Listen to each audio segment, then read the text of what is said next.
What's going on YouTube? Once again, it is Nostalgia Boy, and I am back with the next installment of Stories from the Vault. Stories from the Vault. If you watched the previous video that I uploaded, the jersey out of the vault, then you already know where the story from the vault is kind of going, and I'm gonna put information into it. If you haven't, let's show the jersey that we're going to be talking about. Here you have it, this beautiful custom Hardwood Classics 1994-95 Indiana Pacers Reggie Miller. So let me just hang this bad boy in the back. Grab this. So, yeah, this was a custom. I got 3 customs from the same guy last week on my, jersey from the vault. The jersey that I showed out of collection. I showed 2 jerseys that were done by the same exact guy. And that was the preseason 01-02 Jason Richardson Golden State Warriors, and then the Toronto Huskies Mighty Mouse Damon Stoudemire jersey. And I said that I had one more, and here it is. This is a more unique jersey, a jersey if I didn't show you or you really knew of, you would never see. And it's crazy how I stumbled across it. So, of course, there's certain collectors or sellers that we may follow via social media, Facebook, Instagram, or whatever it is. And one day, Hardwood Fames posted a pair of shorts. In this game, in March, the Pacers played the Denver Nuggets. And he actually had a pair of game-worn Denver Nuggets jerseys. Not jerseys, shorts. So from the shorts, it piqued my interest because I know about the jerseys that the Nuggets wore in that style because of another fellow collector. He did a custom himself. Shout out to Big Baby. He did a Denver Nuggets and he did a custom. And so I already kind of knew where to throw back, and I had to find a game.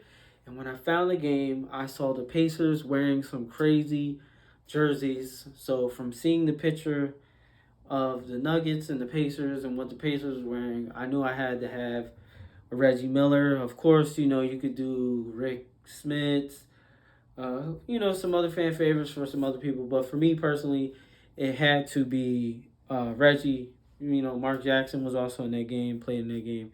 So I don't want to keep rambling on. But I knew that I wanted to get this jersey done. And, I was following True Customs for some time on Instagram. He would post jerseys, post stuff that people were getting done.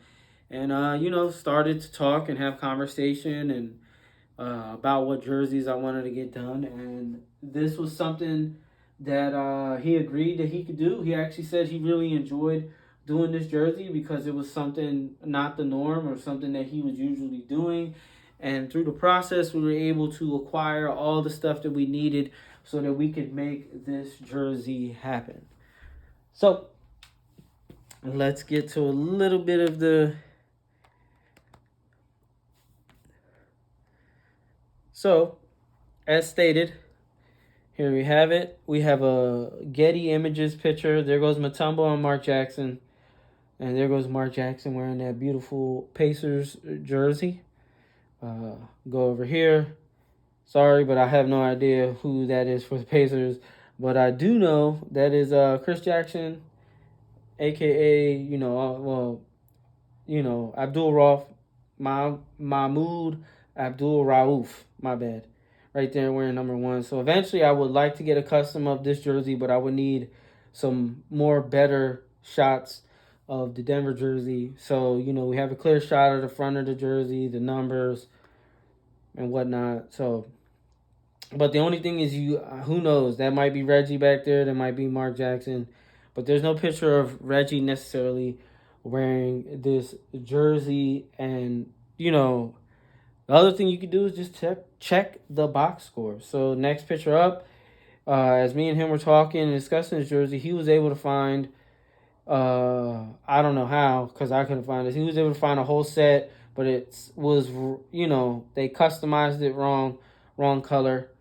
And then I'm in an ABA group, and this really put the nail in the coffin.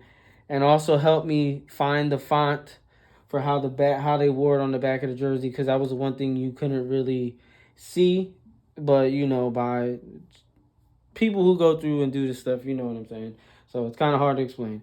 So a guy went to where the Pacers play, and this display was up at in the arena, and this jersey was there, and this is also LaSalle Thompson. So he didn't suit up for the game, I'm pretty sure, but they had a jersey for him. And then there you go. Here goes the box score.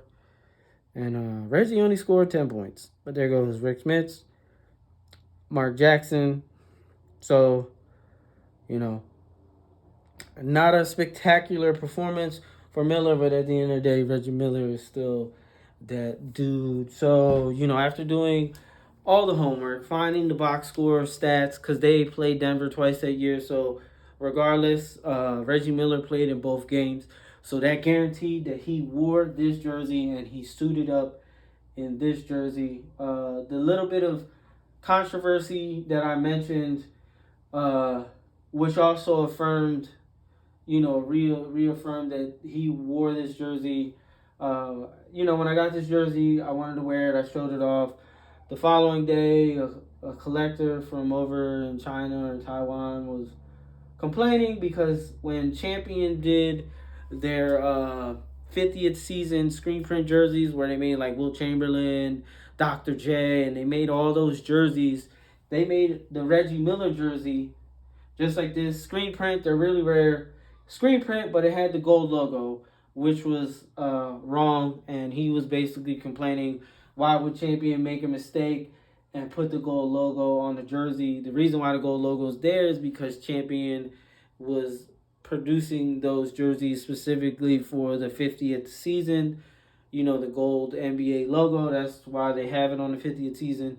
And Wilt Chamberlain didn't wear the powder. Prime example, Wilt Chamberlain did not wear the powder blue, navy blue Lakers jersey, but they made it and it has a gold logo. So, but he was complaining, why would Champion make this jersey and put the wrong logo? But it was a part of the little series that Champion had did. I had a discussion with the guy, gave him the information I had, and he was like, oh, you're right, after doing some homework. But I made sure I did all my homework. So, yeah, after giving True Customs all the information and all the stuff that we needed, he said he had a good time, working on getting out the font, perfecting the font, having the correct, number size on the front of the jersey, trying to do his best job for a number size on the back of the jersey.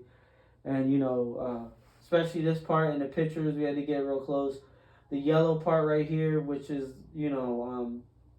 is mesh, and it's, a panel on the side of the jersey, but the blue stripe wasn't mesh. It was actually, like it's a polyester. It was like a full net stripe going down the side of the jersey, something like unique. So, the process of figuring all that stuff out and, waiting a little over 3 months was very satisfying, and it was dope. And I was extremely happy when I got this in my collection, man. He did a really good job. He did a really good job on all 3 jerseys that I got for him. Highly recommend anyone who would go and get a custom from him. So, there you have it. When it comes to making custom jerseys, whether you have a jersey, a blank jersey, or you're going to get it done from scratch, if you really want to get it done, you got to put in the homework to really make sure that you're getting it as correct as possible, or doing as good as a job as you can. And hopefully, the person that is either customizing a blank you have or making you a jersey from scratch is, getting all the right details and stuff like that. So there you have it. That is your stories from the vault. A little bit of the story behind this jersey. And so hopefully you enjoyed this installment of Stories from the Vault. And until next time, I'm out.